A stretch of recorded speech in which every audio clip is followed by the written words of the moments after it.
Welcome to this New Thinking for a New World podcast of the Tällberg Foundation. The COVID economy, your bust, my boom. Like everything in life, COVID is producing losers and winners, not the least from the tsunami-like global recession it has spawned. It's even possible that the pernicious economic effects will linger long after the pandemic has faded, and that the winners will still be winners. What happens when the global economy collapses but global financial markets boom? Alan Stoga explores these and other questions with German business leader Kurt Lauk and longtime top American central banker Terry Checki. We live in extraordinary economic times. The IMF has recently decided, I have no idea how they did this, that this is the most global and deepest recession since at least 1870. The responses have been equally extraordinary. Governments around the world have announced at least $11 trillion of fiscal stimulus so far this year, and that number is still rising. Central banks in the G10, the 10 largest economies, have increased the size of their balance sheets so far this year by at least $6 trillion, and the money spigots are still wide open. You both have long experience as practitioners in the global economy. You, Terry, as a central banker, you, Kurt, as a global business leader. What do you think are likely to be the most important consequences of all that spending and all that money creation now, and far more importantly, in the future? Terry, you want to take a first crack? The money creation and spending was designed to buy time. It was designed to buy time to heal the economy. And the question is whether or not we have made good use of that time. There are those who would say that we have bought time, but haven't necessarily done the structural adjustments that would allow the economy to continue to be productive and to function on its own. My own bias in this discussion is that we have been using cyclical medicine to treat structural illness. And we have administered larger and larger doses to produce smaller and smaller effects. And I'm not quite sure where we are at the moment in terms of actually grappling with the underlying structural issues that need to be addressed in the economy. We've certainly provided the liquidity. The question is, have we followed through with the therapeutics that are necessary to produce a healthy economy? So, Kurt, that's exactly the question to you. Have we followed through with the therapeutics? Are we doing the things to heal the patient, or are we just administering bigger and bigger doses of morphine? You know, in Europe, the philosophy has been to install a growth pact, stability and growth pact. And the idea behind it was that if you spend money to stabilize an economy or to advance economy, it is contingent upon structural reforms. And what we have seen in the last basically 10 years, that the ECB has continued to spend money, but the structural reforms are deficient. But not in all of European countries. Ireland has made structural reforms. Some Danish people, Netherlands, the Greek have done a phenomenal thing, even the Austrians and the Germans. The ones who have not done structural reforms but still need the money is Italy, the southern belt of Europe, basically. France, Italy, Spain. Portugal is different. In other words, those countries who have not done structural reforms are now particularly heavily hit by the crisis. And they need more money. And now the ECB and now the pandemic rescue package, which is under negotiations right now in these days, the southern countries basically ask for money without and refuse to have it tied to structural reforms. Now, the pandemic, of course, made it worse. The southern European countries have been hit harder because they were unprepared when it comes to healthcare, hospitals, and other necessary infrastructure issues. And now they want the money unconditional. And the EU Commission has basically given in. They have tabled a proposal, which is right now negotiated, 750 billion of help, support to come out of the pandemic without any strings attached. And now the parliament is trying to get involved, and the 4 countries, Netherlands, Belgium, Austria, and Germany, say you have to do structural reforms, otherwise you won't get the money. Anyway, this is a situation where it becomes very difficult. That is issue number 1. So the past failure to do structural reforms, as Terry mentioned, is now becoming more obvious. Second, the state is now financing many businesses. One can debate whether it's needed and to what extent it's needed. But this comes with strings in all countries. The state influence in the economy is tied to the support of the economy. In other words, the state influence in economic activities has increased. And I don't believe that the state will give up this increased influence. That's a terrifically important point, and it's consistent with the larger point that both of you made, which is to say, this crisis, the current economic and financial crisis, really started in 2008, which means the shift, Kurt, as you've just said, to government as the driver of economic activity in powerful ways has been ongoing for at least a decade. Terry, how does that end? If history is any guide, badly.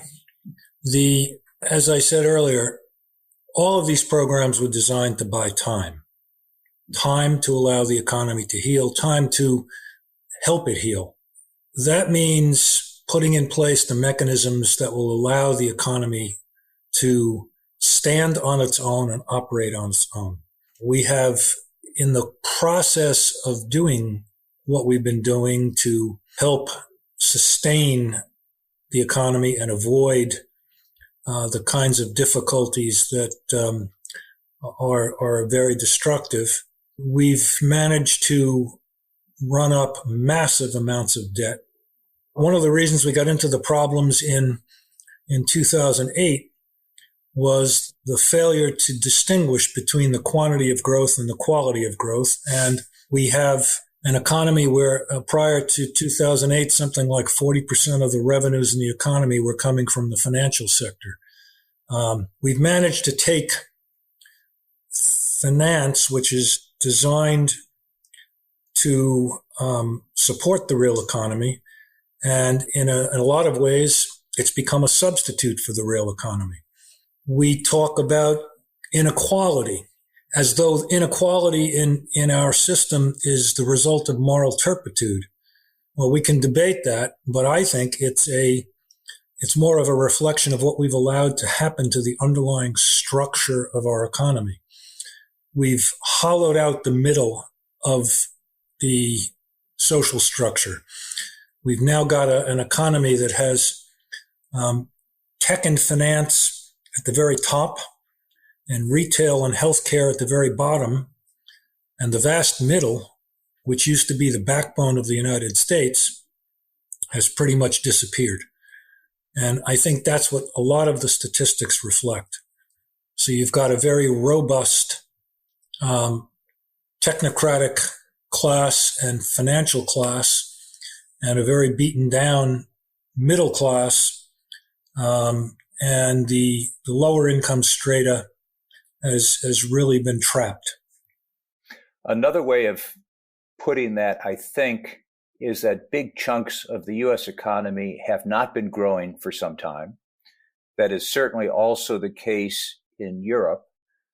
There's an argument around that we in Europe, in North America, are entering something like what happened to Japan decades ago. Japan, since 1980, has grown less than 0.5% a year on average. And indeed, most of those years didn't grow at all. Kurt, have we forgotten how to grow? In Europe, Certainly. I agree with Terry, it will end badly. I would only add the following question. I don't know when. The politicians have a great way to kick the can down the road. And this crisis is significantly different from the financial crisis in 8-9. The recovery this time is much more difficult than it was in the previous crisis 10 years ago. And it will affect much wider segments of the economy.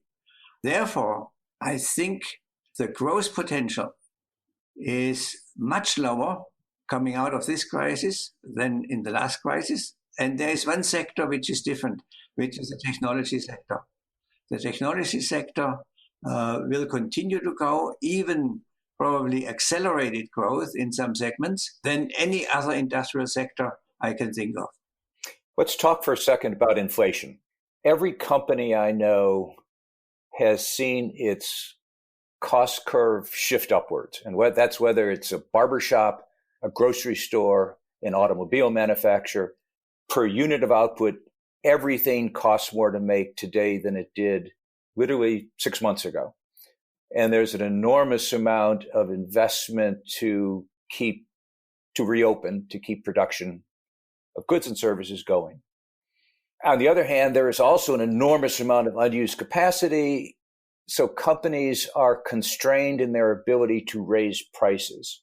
Again, that can't end well. What happens? Terry? I wish I had a good answer for you on that. I think we have come through a very long period where labor costs have been pretty well squeezed. And I think, at least in the short intermediate term, that's over. So I think we're going to see continued pressures on wages. I think that the restructuring of supply chains, which is inevitable in the aftermath of what we're seeing, is going to lead to higher costs. I think that's going to pressure margins for businesses. You know, in the intermediate term, plus, if you look at what has continued to happen in terms of the printing of money, I think we're going to see inflation tending to drift upward as we get out in time. But I would argue that if you look at the components, if you look at energy, energy is likely to get more expensive going forward, not less. Labor is going to be more expensive going forward, not less. The inputs that produce food and other consumables are likely to be more costly rather than less. So I think we're going to see something that resembles a more traditional form of inflation. Kurt, same question. How do you look at inflation? Is it dead and buried, or is it still alive and just hiding? I agree with the analysis of Terry with one addition. Yes, many services and things will become more expensive, but the purchasing power of the people will go down. And that is a counter argument to inflation. It could lead to actually to a deflation. I don't know the outcome. I think we are at a crossroad, and I don't know where the money will come from those people. If you have increase in wages on the one hand, yes, but on the other hand, the housing sector will become lower. The boom is over. We have great examples in Europe, in Berlin, and other cities. So there are many counter effects to inflation, which I have great difficulties to measure that and to weigh that. On the one side is certainly what Terry said. On the other hand is the purchasing power and the deflationary development in the housing industry and the car industry and so on and so forth. So we face a world that could either have inflation or deflation, or maybe the monkey in the middle, stagflation. The fact that we can't guess which of those three are possible probably tells us that we're in uncharted territory. We've never been here before. Alan, we have never seen a situation where the principal risks have emanated from policy, politics, and a massive health challenge. And the complexity of that in an environment where the economy was already being challenged by a buildup of pressures that have occurred over the past 2 decades or 3 decades. It's put us in a situation where we're confronting a host of issues, all of which are linked together, and everything is changing in relation to everything else. It's one of the most complex environments certainly I've ever seen. And I, quite frankly, we've intervened in so many different sectors in so many different ways that the normal incentive structures are not operating. It's very hard to come up with the probabilities that will allow you to do sensible risk analysis. So the uncertainty levels, I think, are extraordinarily high. And I think that's why you get this situation that says, well, if X happens, we could go down. If Y happens, it could go up. But I don't know that there's any way of quantifying that with any degree of accuracy at all. So in that kind of world, why would anyone anywhere build a new plant, invest in new equipment, build the sinews of an economy of the future? Isn't the risk, or at least the uncertainty, so great as to freeze in place most new productive investment? Kurt, why is that too negative? You have to differentiate by segments. A lot of new factories will be built with new technology. Let's take the battery operated cars, the hydrogen operated cars, which need new investments. If you go to the pharmaceutical company, huge investments in biogenetics, not very labor intensive, but huge investments. The hit will be of the traditional industries, manufacturing in a traditional form. In some parts of the world, not in India, not in Latin America, but certainly in Europe, in some places in Asia. So I think the picture to me is very mixed, and I don't know the equation, what is on the right side and what is the left side of the equation. All of that sounds like not very many jobs are going to be created. All of that sounds like very high tech, both production facilities and end results, but very low labor component. Is that fair? Yes, I think that is the assessment I would agree with. The labor intensive stuff will decrease, except in the people care, health care, elderly care, people there, the employment will go up and has to go up. Alan, you and I have talked about this in the past. For most of our lifetime, technology has been a net welfare-enhancing, job-creating good. You've had dislocations, but it's been an impetus for growth. There's a real question as to whether or not we've reached a tipping point where technology is going to be more job destructive than job creative. The jobs will certainly be higher end jobs, but far fewer in number. And it's a continuation, I think, of what we've seen in this country. And I think in that environment, you've got to ask yourself, what will motivate productive investment by the private sector? And if you look,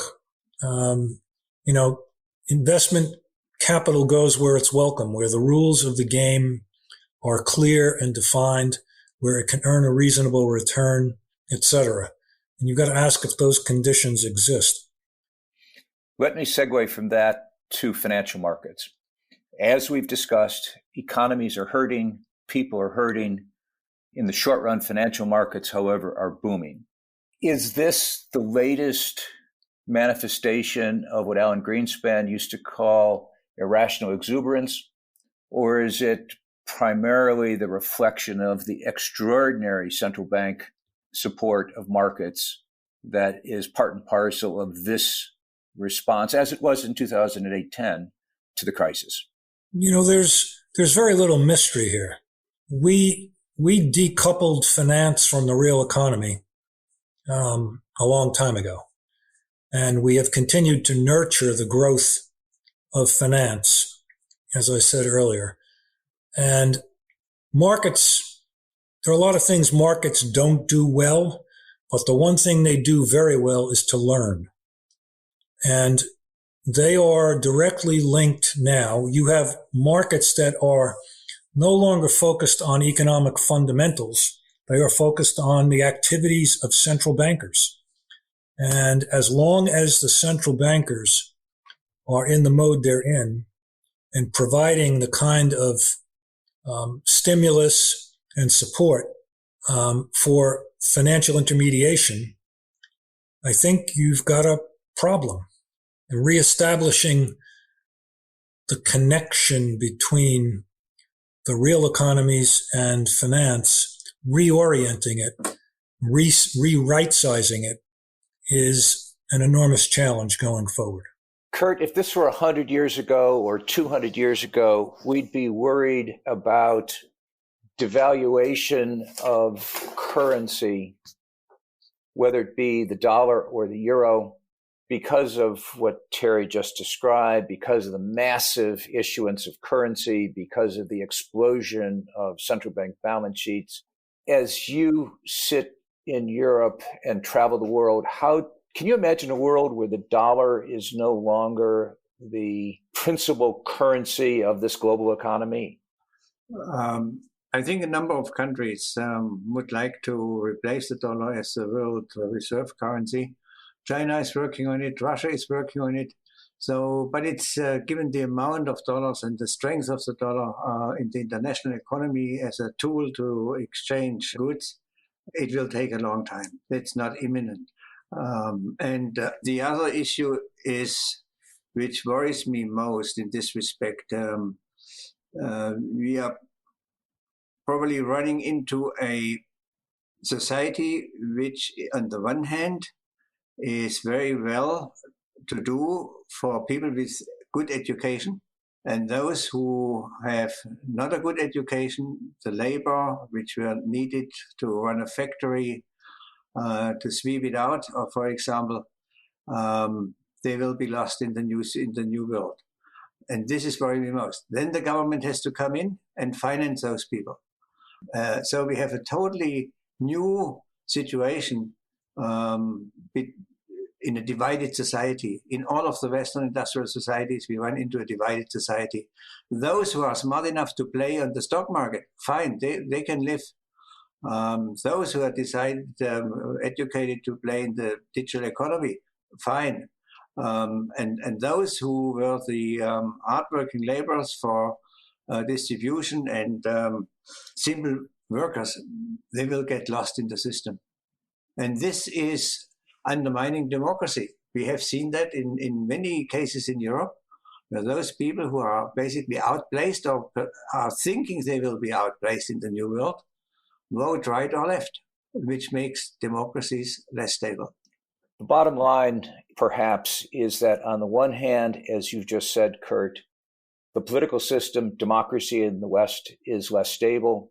And on the other hand, the economies are underperforming. What should we do to change that? Impossible question, so I'll give it to Terry first. We need to get back to basics. Kurt used the words good education. I'd say real education. We need investment in education that produces people who are capable of contributing to society, not people who have degrees, but people who have the actual learning that will enable them to be productive members of society. So I think we've got to get back to focusing on training, education. I think government has not provided the outcomes that are necessary for sustaining democracy. We have plenty of government leaders who are well-intended, but they want to be evaluated on the basis of their intentions, not on what they've produced. And I think that as you can tell from everything that's going on around us, the tolerance of the electorate for that is over. So we need to get back to government providing the outcomes and the basics. We need policies that will support the population and enable them to recognize their potential. So I would invest in education. I would invest in training. We've got to start shoring up things like education and training. And I think we've got to come up with a more rational system for delivering basic medical services. And we've got to start doing the heavy lifting on the structural elements of our economy. And that's going to be a long-term process. And the we in that case, you're referring to the United States. Kurt, as you look at Europe and from Europe, what are the couple of things that in a perfect world you would want to happen to get to a better place than we seem to be headed at the moment? I would make 3 points. Clearly, education of all levels of society and permanently throughout the life. And we need different institutions to take care of that, or additional institutions. The one we have are pretty good, but we need additional institutions for permanent learning lifelong. Second, we have to find a way to compensate people who take care of other people who cannot take care of themselves anymore. That is a critical element for aging society, for societies with high unemployment. We have to find a system where we can compensate people who take care of other peoples and don't have any other job but taking care of other people. And thirdly, as optimist as I am, I think we have to innovate out of this mess. There are enough fields for innovation. One key element is we need to have data collections and allow the data to flow, which is right now, at least in Europe, a sentiment which data should not flow because of privacy issues. We have to change that. Otherwise, the potentials for the new economy, the new businesses will be limited. Thank you for that, Kurt, and thank you also, Terry, both for the conversation and for the leadership you both have accomplished in the past and will continue in the future. Let's have another conversation in a few months, see if things are a little brighter outside by then. Thank you very much.